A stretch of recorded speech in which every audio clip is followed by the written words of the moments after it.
The night nothing makes sense. There are places on Earth where silence feels heavier than sound.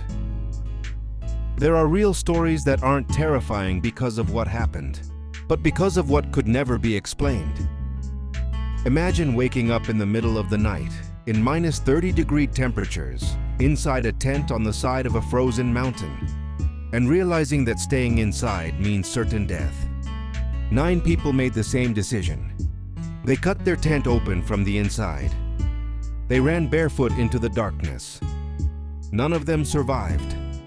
In February 1959, in the northern Ural Mountains of Russia, something happened that still confuses investigators, scientists, and experts to this day. This is not a legend. This is not a myth. It is real. And what you're about to hear should never have happened. This is the story of the Dyatlov Pass Incident. In February of 1959, 9 experienced hikers walked into this frozen wilderness, carrying tents, notebooks, and a sense of confidence built on years of survival training. And they never walked out. What was found weeks later would shock investigators, confuse scientists, and haunt anyone who reads the case even today. This is not a legend. This is not folklore. This happened. And the closer you look, the less sense it makes. They were young, most in their early 20s, students and graduates from the Ural Polytechnic Institute. They trusted each other with their lives. Their leader was Igor Dyatlov, calm, disciplined, respected. This was supposed to be a routine winter expedition. Difficult, yes. Dangerous, maybe, but nothing they hadn't trained for. They named the mountain they planned to cross Kolatsyakhl. The name means Mountain of the Dead. No one paid much attention to that. Each hiker carried journals documenting the journey. Yuri Yudin, who fell ill early, turned back and survived. He would later provide the first accounts of the group's preparation. The others, Igor, Zinaida, Lyudmila, Rustem, Alexander, Nikolai, Semyon, and Yuri K., were ready for a challenge. They laughed together. They argued over routes. They took photographs of frozen peaks, of their camp, of each other. And no one imagined that within days, all of it would turn into a nightmare. The hikers set out in mid-February. Snow was deep. Temperatures dropped below 30°, 22°. They moved cautiously but confidently. Their route was challenging but manageable. Cameras clicked, journals were filled. Radio check-ins, when possible, showed everything normal. But the mountains had other plans, and nature, as we know, can be unforgiving. When the group failed to return, authorities assumed delays. Then days passed. Then weeks. When search teams finally found the tent, it was still standing. But it was empty. The most disturbing detail wasn't what was missing. It was how they left. The tent had been cut open from the inside. No boots, no coats, bare footprints leading into a blizzard. Who leaves shelter at night in -30 degrees without shoes?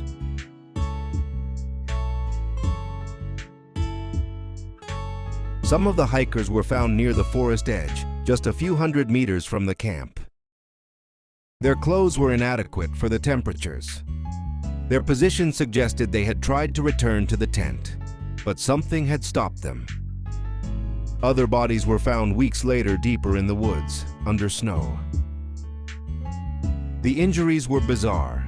Broken ribs and skulls in some cases. Internal trauma without external wounds. One woman's tongue missing. Signs of exposure and hypothermia. Nothing made sense.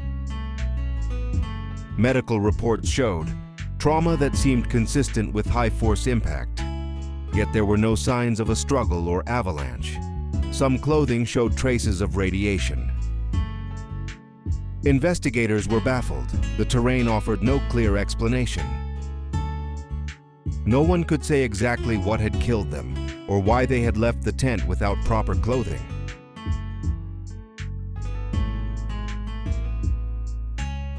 Several ideas were floated. Avalanche theory. Could a small snowslide have caused panic? But the slope at the tent was shallow, and the injuries didn't match typical avalanche trauma. Military or secret testing. Some believe the hikers were victims of weapons or missile tests. Strange radiation in clothing seemed to support this, but evidence remained circumstantial. Infrasound. Katabatic winds. Some scientists theorize that abnormal wind patterns may have caused panic, hallucinations, and disorientation. Human error or unknown danger. Some hypothesize a secret encounter, human or animal, that forced them to flee. The truth? It remains elusive. As investigators dug deeper, the contradictions multiplied. Distances between bodies didn't make sense. Clothing layers were missing or oddly arranged. Some hikers were partially dressed, others almost fully clothed. Radioactivity in small amounts, unexplained. The Dyatlov Pass Incident had transformed from a simple missing person case to one of the most perplexing mysteries in modern history. What they found next wasn't just tragic, it was impossible to explain. Every new discovery seemed to deepen the mystery.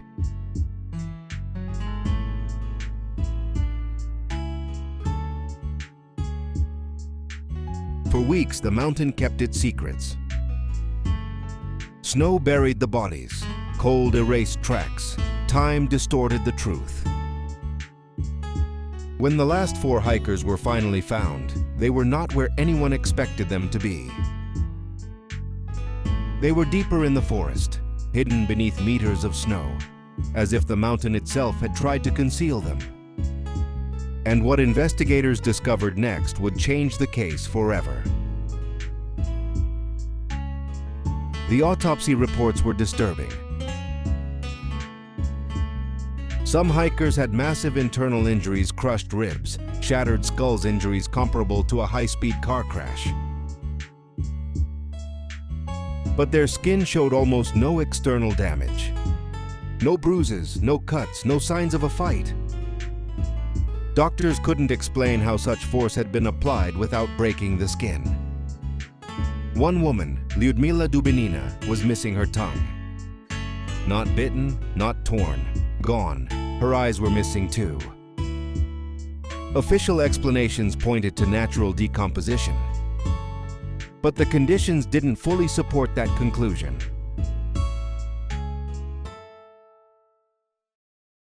Then came another detail: radiation. Small but measurable amounts were found on some of the hikers' clothing. This wasn't normal, and it wasn't easily explained. Why would young students hiking in the mountains be exposed to radioactive material? The Soviet authorities offered no clear answers.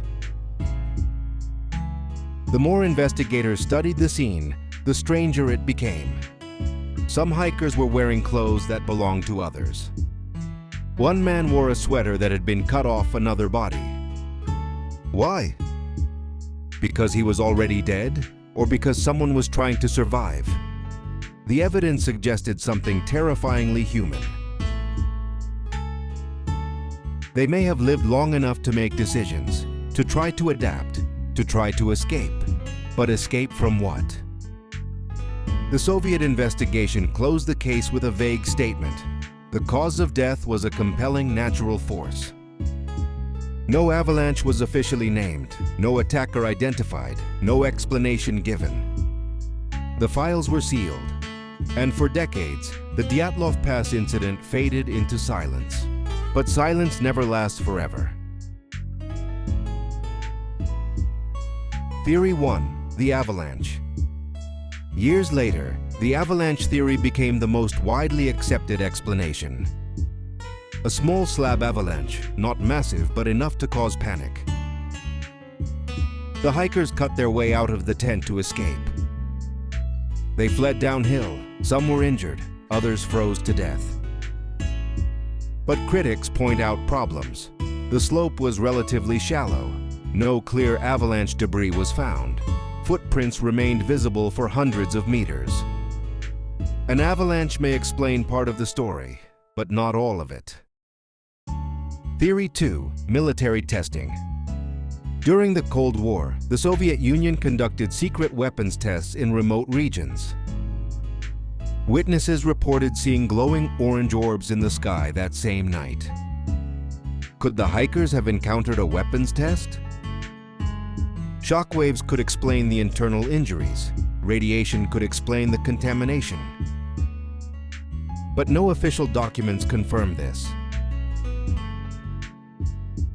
And without proof, the theory remains speculation. Theory 3. Infrasound and panic. Another theory involves infrasound low-frequency sound waves created by wind moving over mountain ridges. Infrasound can cause anxiety, fear, paranoia, and disorientation. Could the hikers have panicked for no visible reason? Could fear alone have driven them out into the cold? It's possible, but again, it doesn't explain everything. Theory 4. Something else. Some theories are darker. A violent encounter, a cover-up, something never meant to be discovered.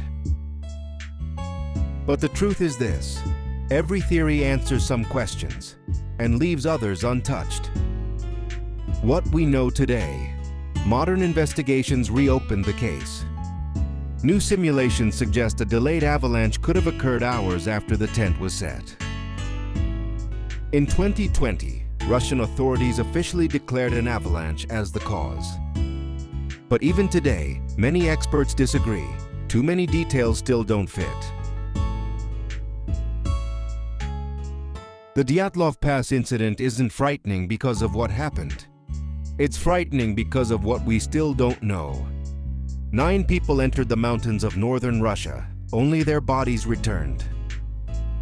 Their final moments remain frozen in time, written in snow, silence, and unanswered questions. This wasn't just a tragedy of the past.